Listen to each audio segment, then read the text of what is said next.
Terima kasih atas waktunya. Assalamualaikum warahmatullahi wabarakatuh.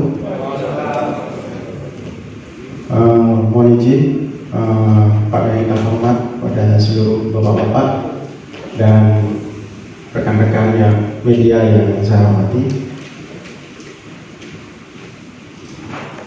Perkenalkan, nama saya Muhammad Sutrisno dari Front Mahasiswa Sumeneb FKMS.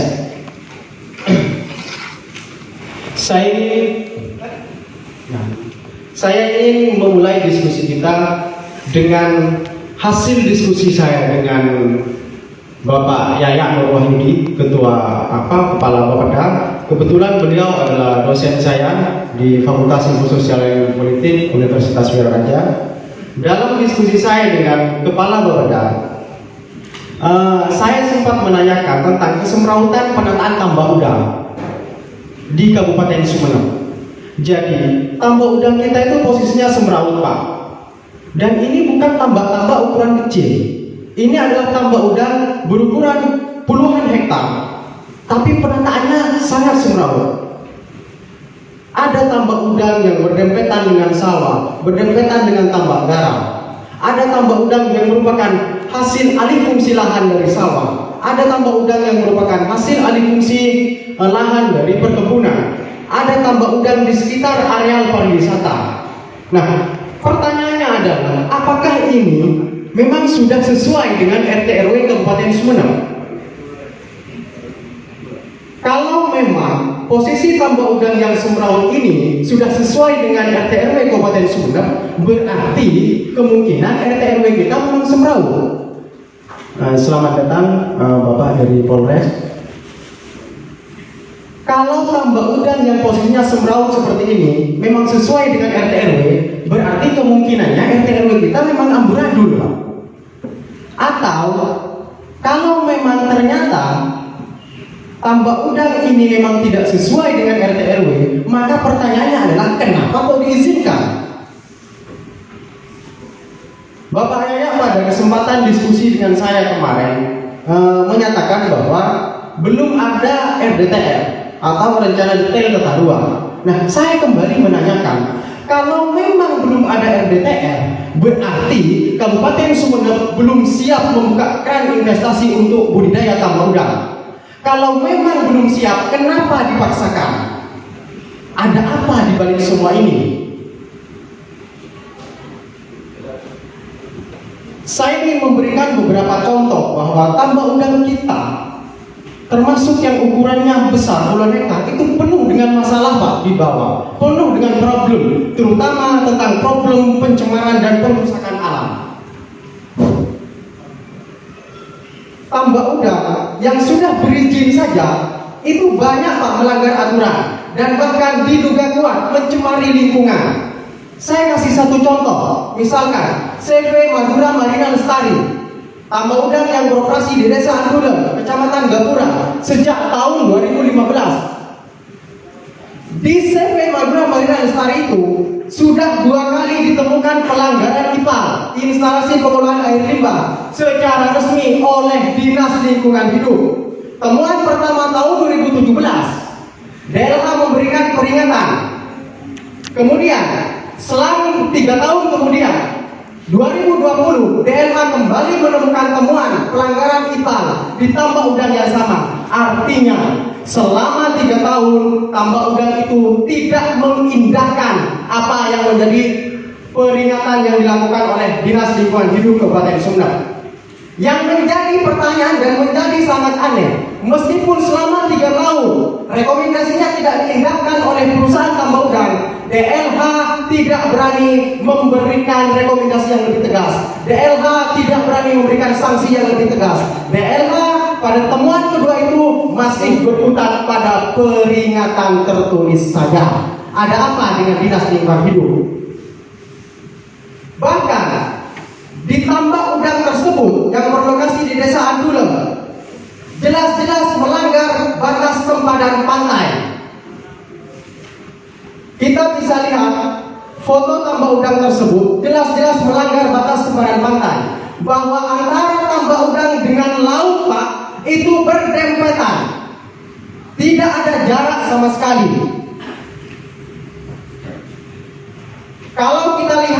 dalam peta foto satelit jelas, sangat jelas, berdempetan. Bisa kita lihat faktanya, Pak. Namun, seringkali ketika berdiskusi tentang batas sepadan pantai yang dilanggar oleh perusahaan tambang udang, pemerintah beralih atau pemerintah beralibi adanya abrasi yang terjadi di area pantai sekitar lokasi budidaya tambang udang. Saya pernah berdiskusi dengan Kepala Dinas Kelautan yang mengatakan mungkin telah terjadi abrasi sehingga jaraknya sangat dekat dengan tambang udang, jarak pantai lautnya. Nah, cuman kita bisa mencontohkan, kalau misalkan tambang udang beroperasi selama 4-5 tahun, yang seharusnya sepadan pantainya 100 meter, beroperasi selama 4-5 tahun, ternyata hari ini jarak sepadan pantainya, jarak ke laut itu hanya 1 meter, berarti asumsinya selama 5 tahun telah terjadi abrasi sepanjang 100 meter. Ini tidak masuk akal, Pak. 5 tahun ada abrasi 100 meter panjangnya, jelas tidak masuk akal. Yang lebih lucu lagi, Bapak Kepala Dinas Kelautan pada situ menyatakan mungkin itu karena tsunami, Mas. Sejak kapan sudah pada tsunami? Saya juga pernah mendiskusikan, itu bisa dicek ya di akun YouTube Detik Kota, postingan 14 April 2020 tentang diskusi saya dengan Kepala Dinas Kelautan. Saya juga pernah berdiskusi dengan Bapak Tuku dari Dinas Perizinan DPR PTSP. Bapak Tuku juga sama alasannya, mungkin ada abrasi, Mas. Tetapi dalam temuan di lapangan, wawancara saya dengan pihak perusahaan CV Lombok Sejahtera Bersama di Desa Lombok, Kecamatan Batangkotan, pihak perusahaan mengakui bahwa sempadan pantai mereka memang tidak diukur 100 meter waktu dibuat. Mereka mengakui membangun tambang udang sesuai dengan tanah yang dibeli, bukan disesuaikan dengan aturan harus 100 meter sepadan pantainya. Dan itu diakui oleh pihak tambang udang. Bisa dicek di akun YouTube Detik Kota, postingan 13 Maret 2020. Jadi yang sudah berizin itu masih banyak melanggar aturan, Pak. Apalagi yang tidak berizin, tambang amburadul. Contoh misalkan tambang udang yang tidak berizin, ini tambah melanggar aturan dan merusak lingkungan. CV Indah Group yang berlokasi di Desa Bakandengan Barat, Kecamatan Bunto, beroperasi secara ilegal sejak tahun 2015 dan tidak mendapatkan tindakan tegas dari pemerintah Kabupaten Sumeneb, baik dari perizinan bahkan dari Satpol PP. Alasan pemerintah kami tidak tahu. Sudah tidak berizin, di sana melakukan reklamasi, Pak. Kemudian setelah ada desakan dari masyarakat dan mahasiswa, tambang udang tersebut ditutup oleh pemerintah Kabupaten Sumeneb pada tahun 2019. Bayangkan, untuk menutup tambang udang yang jelas-jelas ilegal, tidak berizin, bahkan melakukan reklamasi, sudah nyata-nyata merusak lingkungan, pemerintah butuh waktu sekitar 4 tahun. Loh, ini kerja apa pemerintah? Sejak 2015 dibiarkan ditutup 2019. Jadi kerjanya pemerintah ini apa? Yang jelas-jelas sudah tidak berizin ini, bahkan reklamasi, Pak. Yang lebih miris lagi, sudah butuh waktu 4 tahun untuk menutup.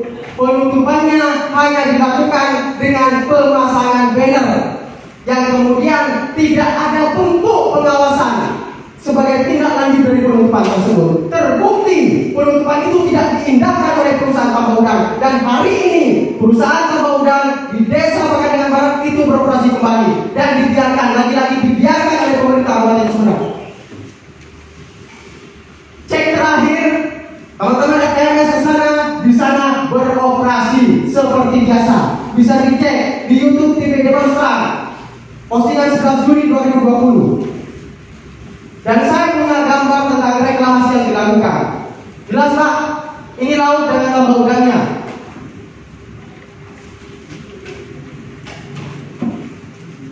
Di sini sangat jelas bahwa ini direklamasi, Pak. Laut kita dibuat rusak begini. Di foto satelit sangat lebih jelas lagi bahwa ini memang menjorok ke laut, Pak. Ini nyata-nyata pengerusakan alam yang dilakukan oleh orang luar di kabupaten kita tercinta. Apakah Bapak-bapak tidak punya hati nurani dan membiarkan ini terjadi? Laut kita direklamasi. Dikira laut itu punya neneknya, Pak.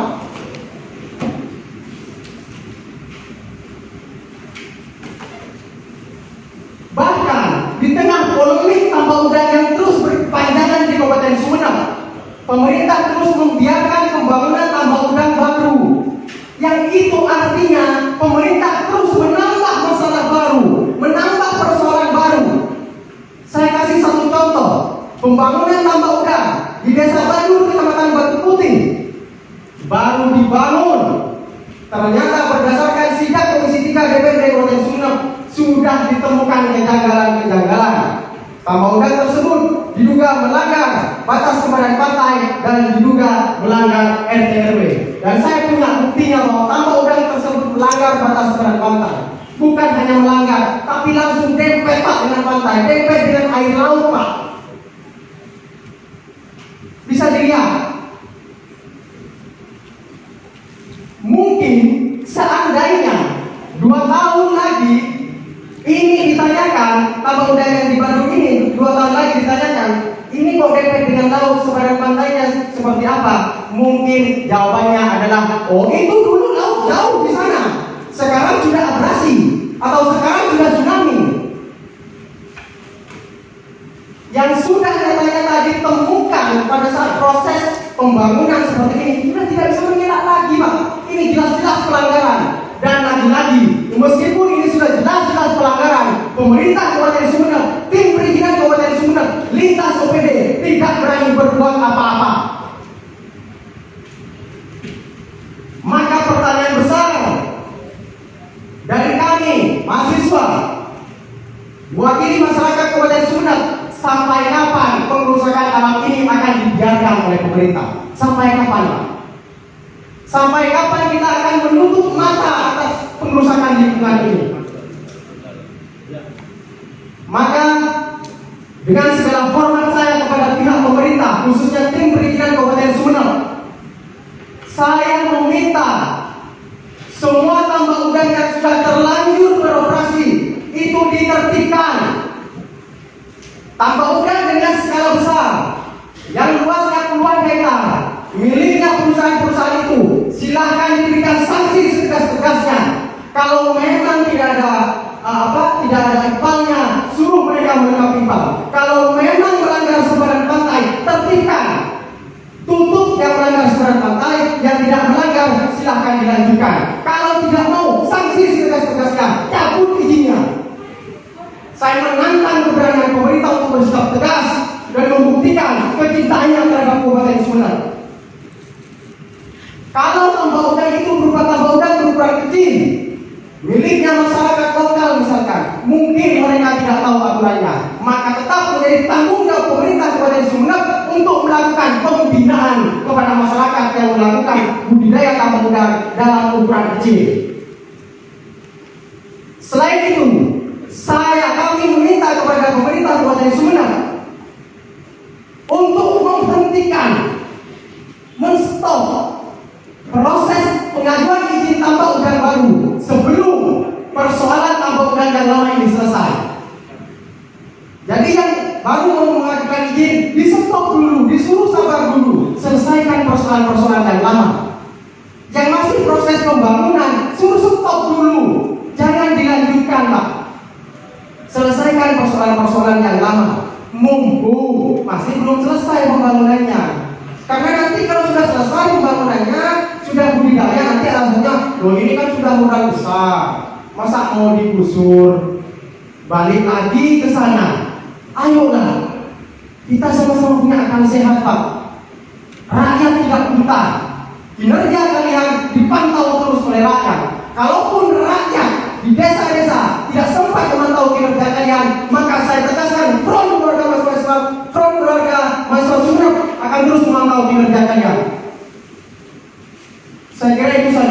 komentar dari saya. Terima kasih dan kita akan diskusikan lebih lanjut. Wassalamualaikum warahmatullahi wabarakatuh. Waalaikumsalam.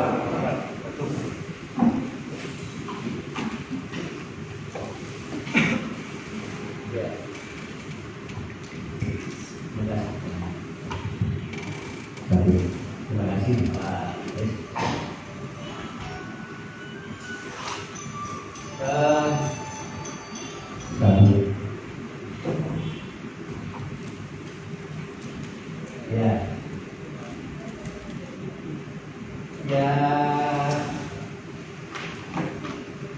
Beberapa persoalan memang muncul ya dalam proses budidaya tambang ikan yang ada di Kabupaten ini. Jadi kalau bisa dibagi dua proses budidaya tambang ikan ini, yang pertama itu yang tanda kutip berizin, yang kedua itu yang tidak atau belum berizin. Nah ini yang setelah yang berizin, ini proses sudah dimulai dari awal, bagaimana proses perizinan itu dimulai, kemudian bagaimana proses pembangunan dimulai dan proses produksinya dimulai. Nah ini yang ada beberapa hal. Beberapa waktu yang lalu kita juga sudah menerima beberapa dokumen tentang hal-hal yang terkait dengan persoalan-persoalan tambang budidaya yang berizin ini. Nah ini yang berizin tentang RT/RW. Jelas mereka yang berizin menyampaikan proses kesesuaian dengan RT/RW yang itu dikeluarkan oleh Bapeda. Jadi ketika RT/TRK itu belum ada, karena RT/TRK yang kita punya itu baru beberapa kecamatan. Untuk kecamatan Timur Daya, Gapura, Batang Bungkek, Batang Bata, Batu belum punya RJ. Nah, pada prinsipnya bisa saja di RT/RW itu dilakukan perubahan fungsi lahan, ya. Tapi mesti ada tapinya. Jadi misalnya ketika pertanian, lahan pertanian, kemudian mau didirikan perumahan, boleh asal gitu. Jadi boleh asal mengganti berapa hektar di tanah yang kena dipakai itu, kemudian harus mengganti tanah irigasi, mengirigasi di daerah-daerah tertentu yang luasannya 2 kali lipat dari yang ada. Itu untuk tanah pertanian. Tanah serapan, resapan boleh. Itu sudah tanah resapan itu nggak boleh untuk apa-apa. Tapi masih ada komanya. Boleh ketika memenuhi persyaratan. Misalnya digunakan untuk perumahan atau untuk lahan apa, itu kemudian di daerah resapan itu harus 1 meter harus ada sumur resapannya, nggak boleh tidak. Jadi pada prinsipnya tata guna lahan itu bisa digunakan sebesar-besarnya untuk kepentingan kita dengan pola perubahan fungsi dengan persyaratan-persyaratan yang sudah ada. Itu yang ada di RT/RW. Tapi ketika sudah RJ itu agak sulit ketika sudah ditetapkan secara tampak di wilayah kecamatan itu per petanya, bahkan muncul ya per peta-petanya itu yang di RJ. Sehingga beberapa tambak udang yang muncul itu adalah karena proses perubahan fungsi lahan untuk bisa digunakan besar-besarnya untuk usaha, untuk masyarakat dan lain sebagainya. Jadi dasarnya memang kadang-kadang kegalan, tapi kemudian muncul tambak udang. Nah itu boleh dan bisa saja itu terjadi ketika ada perubahan fungsi lahan, sehingga mepet, ada udang yang mepet di sawah, ada udang yang mepet di tambak garam dan sebagainya, itu bisa saja itu terjadi. Itu yang gambaran bagaimana kemudian perubahan fungsi lahan itu dilakukan. Terus kemudian pencemaran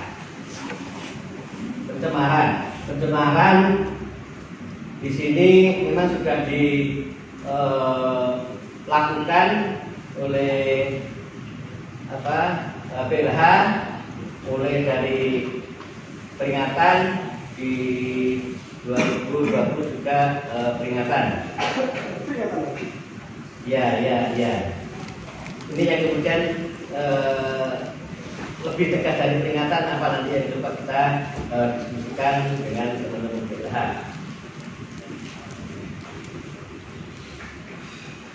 Sepadan laut, ini yang jadi problem. Jadi problem. Beberapa yang saya telusuri ternyata ada di antara tambak-tambak udang itu yang keluar surat hak milik. Itu yang kemudian terjadi perdebatan sengit antara pemilik lahan dengan pengusaha. Itu yang yang terjadi, yang beberapa saya ketahui di antara pelanggaran sepadan ketika berdebat antara pemilik lahan dengan pengusaha. Nah, ketika sudah sampai ke titik perubahan sepadan itu yang kemudian terjadi, pemilik memaksa tanda kutip untuk tetap dipakai, tapi kemudian di sisi lain kita coba untuk mendorong untuk itu tidak digunakan pemanfaatan untuk tambaknya. Kalau memang dipaksa atau terpaksa dipakai, maka ada beberapa hal yang bisa kita sarankan pada saat itu, misalnya untuk jalan ke tambak udangnya dan sebagainya. Tapi yang terjadi memang di beberapa titik terjadi sepadan pantai itu dipakai untuk usaha tambak.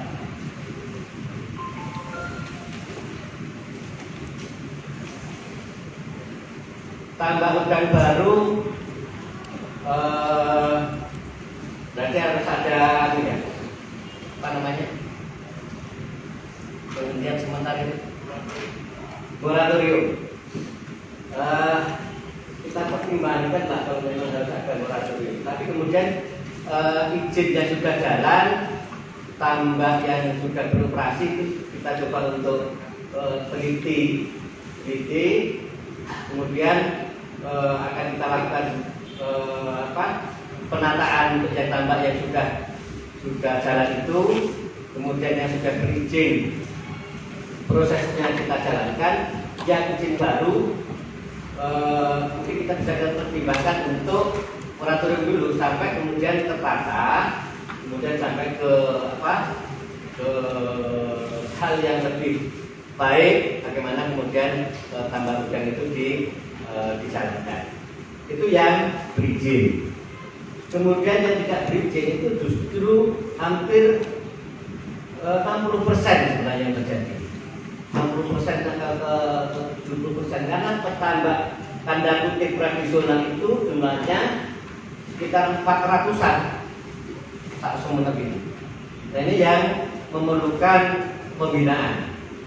Beberapa waktu yang lalu kita sudah berkomitmen dengan Kepala Dinas Perikanan untuk kemudian bagaimana melakukan pembinaan terhadap tambak udang yang tanda kutip tradisional, yang ternyata tradisional itu tidak masih dari 70% atau mungkin dari 400 itu justru sebagian besar sudah mengarah ke modern. Nah, ketika modern itu sudah selayaknya melakukan perizinan. Kenapa? Sudah pakai berpikir, sudah memakai pakan kimia, pakan buatan itu. Nah ini yang kemudian kita tata, walaupun itu punya masyarakat, tapi bagaimana prosesnya tetap mengindahkan tata lingkungan yang baik. Itu yang terjadi, itu yang ya harus lebih intensif akan kita lakukan. Kemarin 2 bulan yang lalu mungkin sepakat dengan Pak Rusdi, terus kemudian masuk ke wilayah ke waktu-waktu COVID. Nah akhirnya harus dilakukan reschedule lagi. Ini yang titik perhatian kita terhadap proses pembinaan juga tidak lepas dari teman-teman yang melakukan tambah usaha yang tanda kutip katanya tradisional tadi. Karena dibuangnya di apa? Kalau bahasa dibuangnya air limbah itu justru di pekarangan itu kadang justru bisa. Ini yang perlu kita coba untuk intensifkan, dan nantilah mungkin bersama tim dari perikanan kita kumpulkan per klaster, dan perikanan jangan langsung sendirian, tapi tim kita yang akan turun terus pembinaan, terus arahan dan eksekusi pada proses perizinan. Itu yang tanda kutip mengaku tradisional. Jadi ada sekitar 400 itu perharinya tumbuh 2-3 lokat perharinya tumbuhnya agak menjamur. Jadi 2 kotak, 3 kotak tiap harinya tumbuh. Itu yang memang memerlukan pembinaan dari kita. Jadi ada 2 persoalan yang memang terjadi di pertambakan kita ini, yang berizin tidak taat pada terutama di pencemarannya yang 3 tahun berturut-turut di SP lagi. Nah ini prosesnya memang agak panjang untuk sampai ke apa istilahnya pembekuan. Ya, untuk tambah proses pembekuannya. Boleh dan sah saja kita melakukan itu, tapi kemudian proses dan prosedur akan kita coba untuk tata sedemikian rupa sehingga iklim investasi yang ada di Sumeneb itu tertata dengan baik. Bahasa Surabaya itu ngono ya ngono ya, tapi ya ngono kan gitu. Itu yang kemudian upaya-upaya itu akan kita lakukan lebih intensif lagi, ya, lebih intensif lagi. Jadi perusahaan-perusahaan besar di dimensi pencemarannya menjadi atensi kita yang utama. Jangan sampai lagi masa sama dengan tambak tradisional pada detik, bukan soal pencemaran. Jadi kita belum berpikir ke pembekuan, tapi intensitas peringatan dan ketegasan dan kita itu yang kita akan formulasikan lebih detail lagi. Itu beberapa hal yang Pakandagan Barat. Pakandagan Barat. Pakandagan Barat itu ditutup. Setelah ditutup kemudian ada kesepakatan antara wilayah provinsi dan wilayah kabupaten. Nah kemudian yang mempunyai tanda undang itu memproses izinnya untuk yang di wilayah kabupaten. Jadi sekitar 5 hektar itu, kalau tidak salah sekitar 2 hektar ya, 2 hektar itu masuk ke wilayah kabupaten. Dan itu yang di daratan. Nah itulah yang kemudian kita izinkan sehingga hari ini mereka beroperasi dengan izin kita yang di daratan itu. Kemudian tetap untuk yang di wilayah kepulauan pantai yang masalah apa tadi reklamasi dan sebagainya itu diurus ke provinsi karena memang di titik nol ke arah laut itu wilayah dari provinsi. Proses itu saya belum deteksi sampai sejauh mana proses perizinan untuk yang tingkat provinsi itu.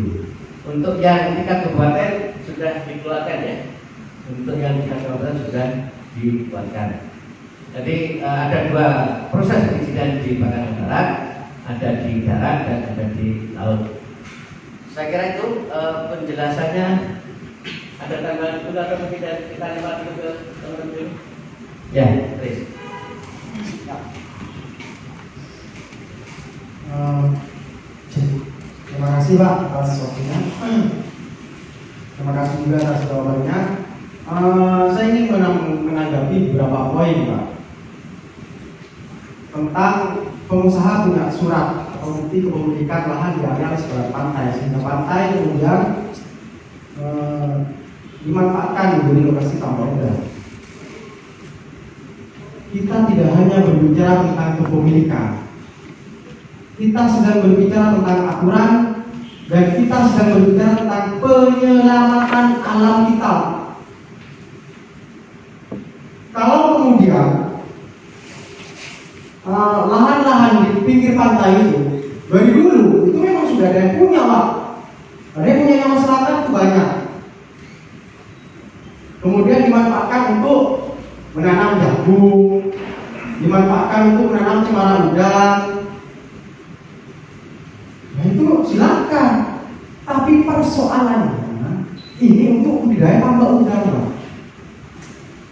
Budidaya tambak udang yang sudah sesuai atau lepas dari areal sepadan pantai, kalau limbahnya tidak dikelola dengan benar, ini menjadi pencemaran. Apalagi yang berada di sepadan pantai Pak, apalagi yang reklamasi, mau jadi apa lawan kita? Jadi itu tolong dipikirkan. Yang menjadi prioritas adalah menjaga aturan itu supaya tidak ditabrak oleh pengusaha. Karena kalau aturan itu ditabrak oleh pengusaha, apalagi pemerintah diam dengan proses itu, maka yang saya khawatirkan adalah wibawa pemerintah Kabupaten Sumeneb di mata pengusaha menjadi tidak ada apa-apanya Pak. Wah enteng, kalau cuma Pemkab Sumeneb itu apa? Saya nih perusahaan nasional, itu yang saya jaga.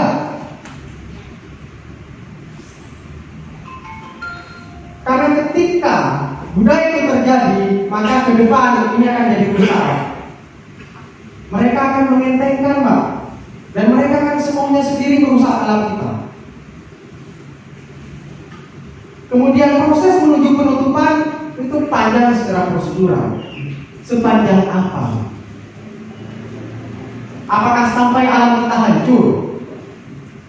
Saya tadi sudah mencontohkan bagaimana tambak udang yang beroperasi secara ilegal sejak tahun 2015 di Kecamatan Gloto itu butuh 4 tahun Pak untuk menutup Pak.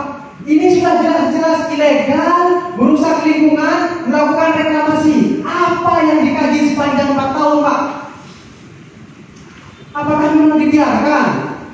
Apakah pura-pura tidak tahu? Atau seperti apa?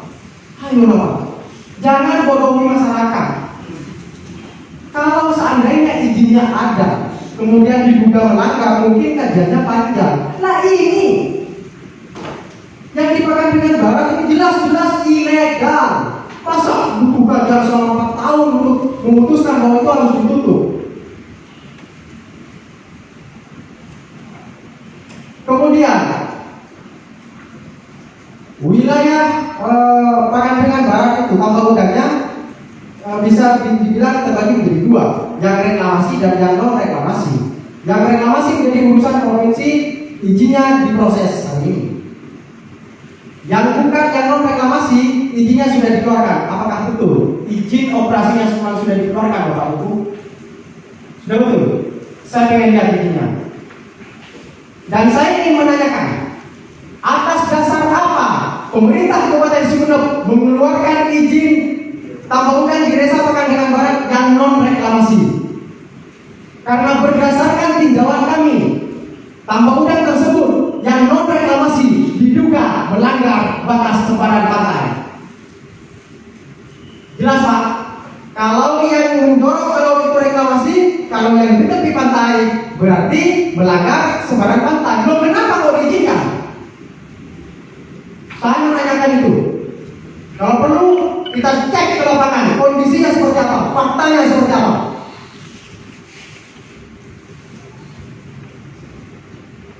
Seperti itu Pak. Dan saya mohon tanggapan juga dari DLH terkait dengan tambang udang Angular yang sudah 2 kali ditemukan tapi hanya berkutat pada peringatan. Terima kasih.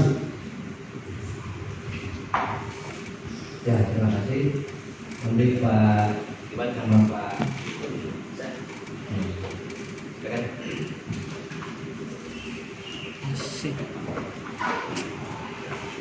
Terima kasih. Bismillahirrahmanirrahim. Assalamualaikum warahmatullahi wabarakatuh. Yang saya hormati Bapak Kapolres, Bapak Yaya, dan teman-teman dari BPD, tim pimpinan kabupaten. Yang saya hormati pula rekan dari BPS di Betul menyuarakan persoalan-persoalan yang terjadi di kantornya sehingga akan menjadi progres kebijakan ke depan jika KS selalu dalam titik-titik yang konstruktif. Terima kasih rekan-rekan dari KS. Terkait dengan apa yang disampaikan oleh Bapak Kris tadi bahwa ada persoalan pencemaran dan kerusakan lingkungan di CV Marina Madura Lestari. Alhamdulillah, mudah-mudahan apa yang DLH lakukan ini sudah bisa menjawab apa yang dikeluhkan atau dikritik oleh mereka. Pada tanggal 21 bulan 4 kami melakukan 21 bulan 4 2020 kami melakukan pengawasan yang kemudian ditindaklanjuti dengan berita acara pengawasan. Nah, sehingga di dalam pengawasan itu atau di dalam berita acara pengawasan itu kami melakukan hal-hal yang terkait dengan tugas dan fungsi kami. Misalnya pengendalian pencemaran air, kemudian pengendalian pencemaran udara, kemudian lagi pengelolaan limbah padat atau limbah bahan berbahaya dan beracun atau B3 dan lain-lain. Setelah melakukan berita acara pengawasan, kami mengevaluasi terhadap berita acara itu tanggal 4 Mei 2020 yang mana ditujukan kepada Direktur CV Madura Marina Lestari Gapura agar menindaklanjuti apa-apa yang sudah menjadi temuan yang terkandung atau yang tertuang di dalam berita acara pengawasan yang dilakukan oleh DLH. Itu tertanggal pada 4 Mei menindaklanjuti hasil pengawasan pengelolaan lingkungan hidup. Selanjutnya, karena pada tanggal 4 Mei dari 4 Mei itu terhitung 10 hari pihak CV Madura Marina Lestari Gapura tidak melakukan respon terhadap Dinas Lingkungan Hidup, maka pada tanggal 19 Mei 2020 kami mengirimkan surat lagi kepada Direktur CV Marina teguran ketaatan pengelolaan lingkungan hidup 2020. Ada 5 poin yang kami tegur terhadap ketaatan pengelolaan lingkungan hidup. Salah satunya adalah wajib menyampaikan surat tanggapan tertulis beserta rencana tindak lanjut atas perbaikan yang menjadi temuan dari hasil pengawasan. Apabila dalam batas waktu yang kami tentukan saudara tetap tidak memberikan, maka kami akan memberikan sanksi sesuai dengan perundang-undangan yang berlaku. Itu Pak Pres. Pada tanggal, sayangnya ini CV Madura Marina Lestari tidak mencantumkan tanggal. CV Madura Marina Lestari kemudian berkirim surat kepada DLH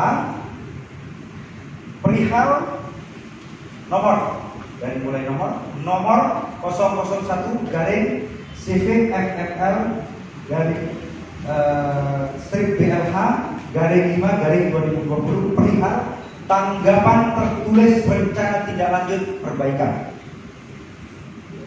Boleh mohon maaf adres. Ini adalah tanggapan tertulis dari CV Madura Marina Lestari yang pada kesimpulannya dari semua temuan itu akan ditindaklanjuti, baik tentang perizinan lingkungan yang pertama, kemudian yang kedua pengendalian pencemaran air, kemudian yang ketiga pengendalian pencemaran udara dan lain-lain.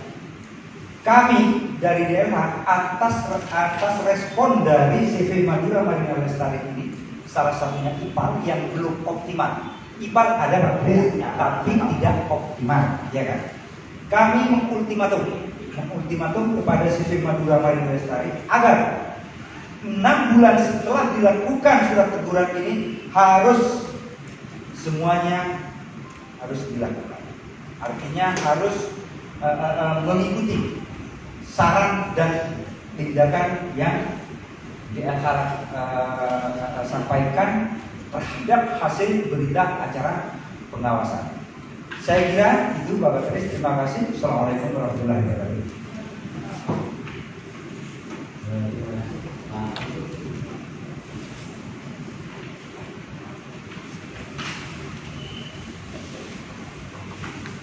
Assalamualaikum warahmatullahi wabarakatuh.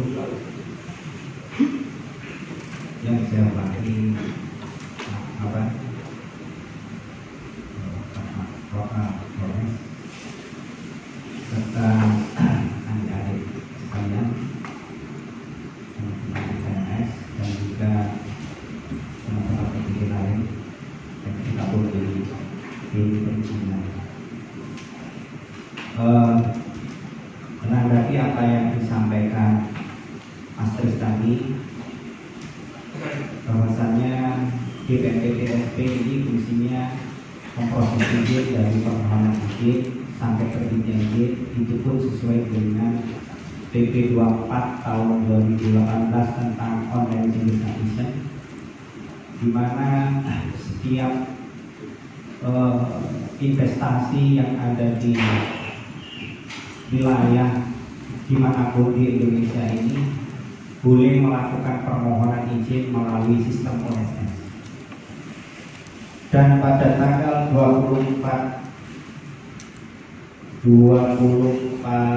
Februari tahun 2020 ini ada perusahaan CV dan Group atas nama Taufik Rahman mengajukan permohonan untuk tanggap undang itu melalui sistem OSS.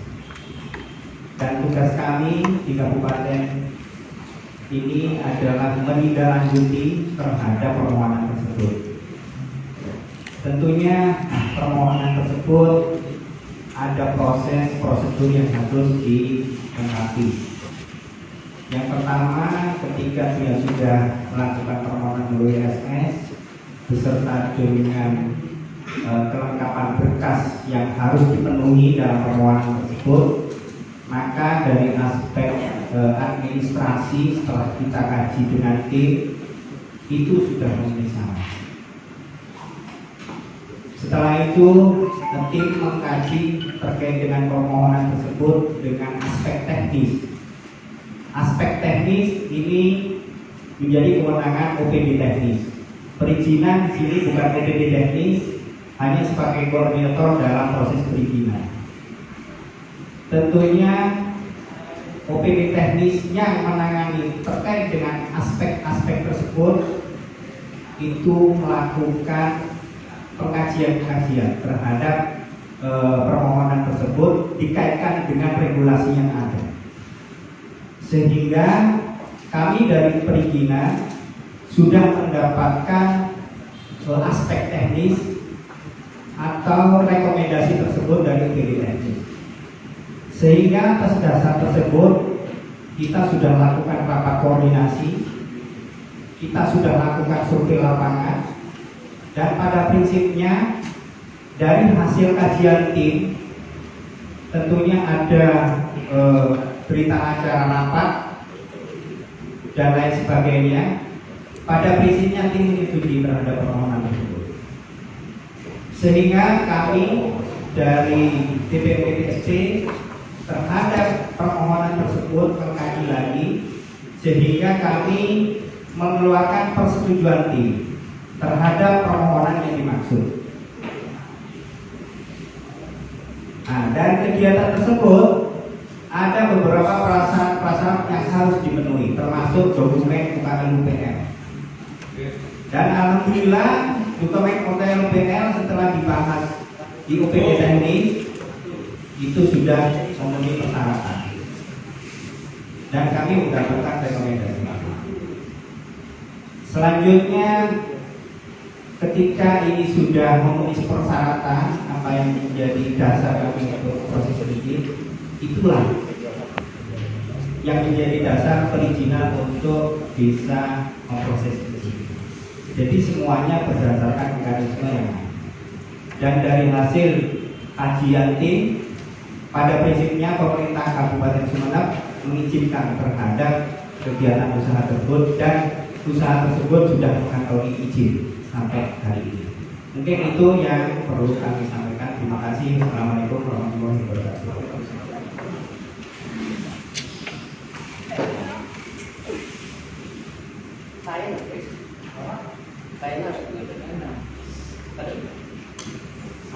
Berbicara juga karena teman saya sambutan juga. Ya, lanjut. Oke.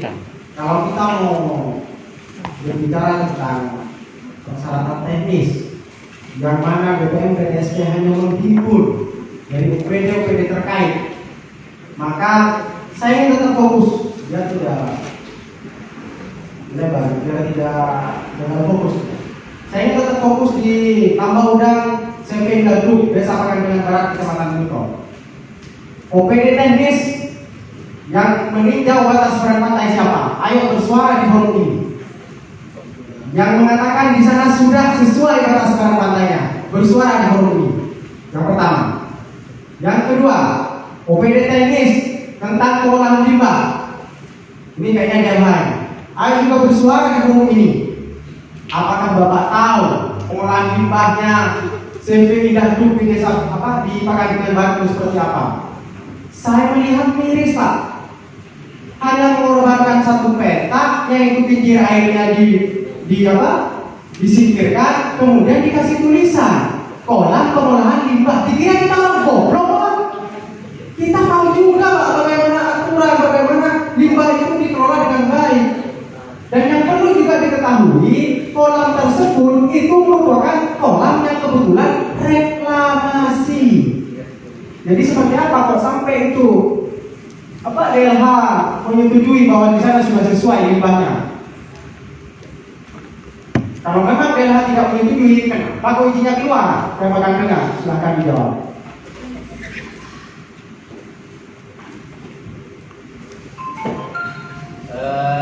Ini.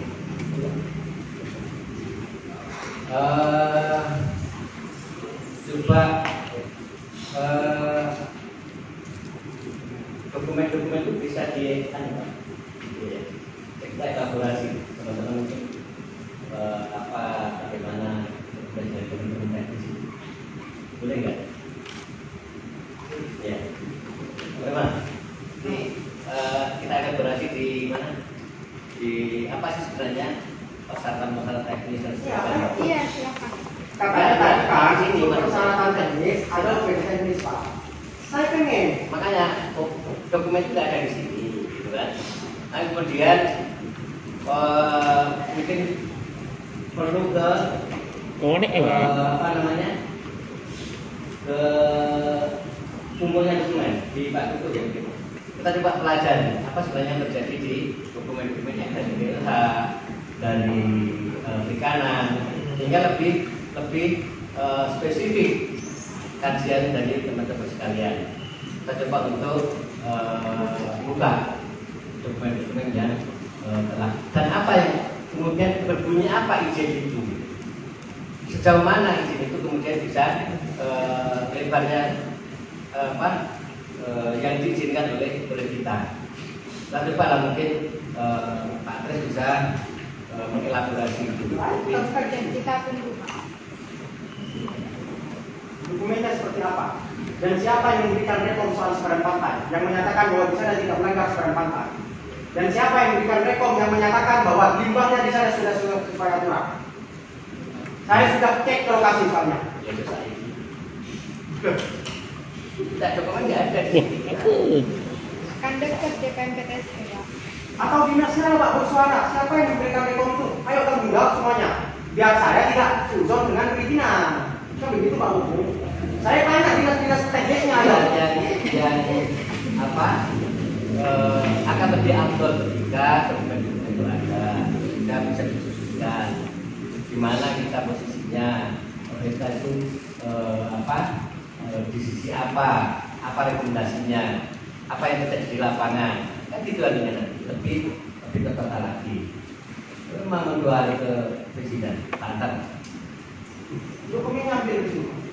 Itu saya presiden. Pak Hukum kan punya sopir. Tak saja. Punya dua di sana Pak. Hmm. Di sana. Jadi bisa diantarkan. Mohon maaf, Pak.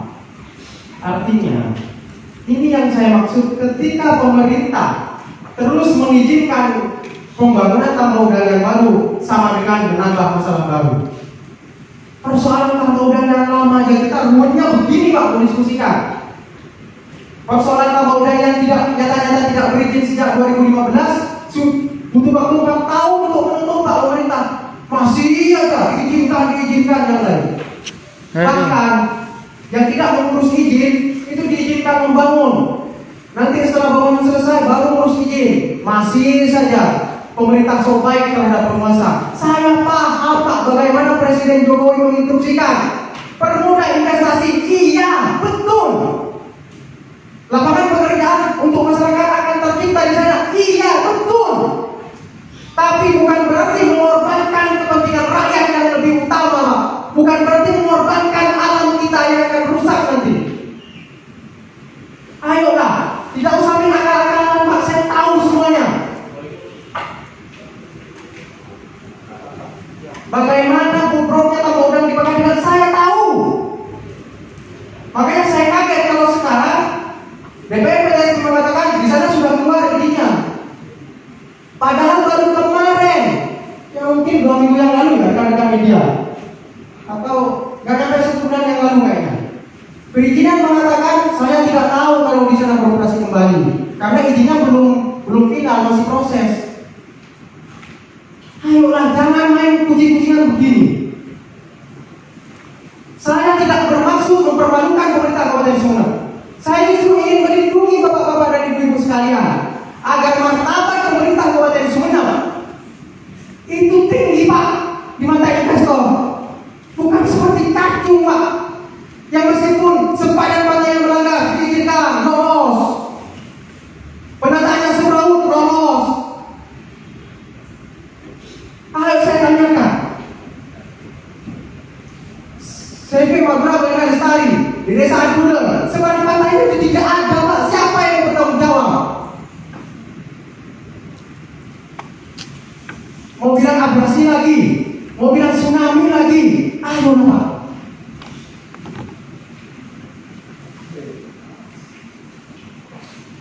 Pembangunan tambang udara yang baru di Badung itu sepadan pantainya juga dilanggar. Pemerintah apa yang dilakukan dia? Ada rekomendasi dari hasil sidak Komisi 3. Apa yang dilakukan pemerintah? Saling lempar. perizinan bilang, Komisi 3 bukan kantor tempat saya. Itu mungkin nanti dinas yang menjadikan tempatnya. Bukan begini cara mengelola pemerintahan, Pak. Mohon maaf, saya harus mengajari. Kita tidak kaku berbicara tupoksi, kita tidak kaku berbicara aturan. Yang kita prioritaskan adalah kemaslahatan masyarakat dan menjaga alam kita, bukan kemaslahatan investor. Kemudian saya juga sering mangkel, pemerintah ini sering membela investor, menutup-nutupi kesalahannya, mengatakan, Tris, kamu orang mana? Kamu kan orang baru. Oh, masyarakat sekitar itu senang-senang saja. Kata siapa? Sampai aja nggak tahu. Saya sudah turun ke bawah, Pak. Masyarakat menjerit di bawah, tapi mereka tidak berani bersuara karena terlalu banyak ancaman, terlalu banyak intimidasi, sehingga masyarakat takut, Pak. Jangan kamu berprotes untuk mempertahankan